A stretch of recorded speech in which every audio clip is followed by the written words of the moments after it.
feeling very real, and it was feeling like we are standing there and someone is unconscious there and we are helping.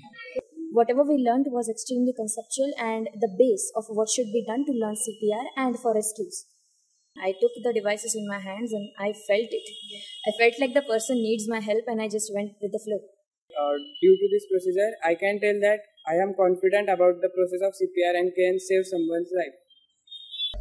First time होतं तर खूप interesting वाटलं आणि ते सगळं आपल्यासमोर व्हिज्युअल क्रिएट होतं ते बघायला खूप एक्सपिरियन्स छान होता. आणि हे सगळं जे तुम्ही आज शिकले ते तुमच्या लक्षात राहील का? हो, लक्षात राहील.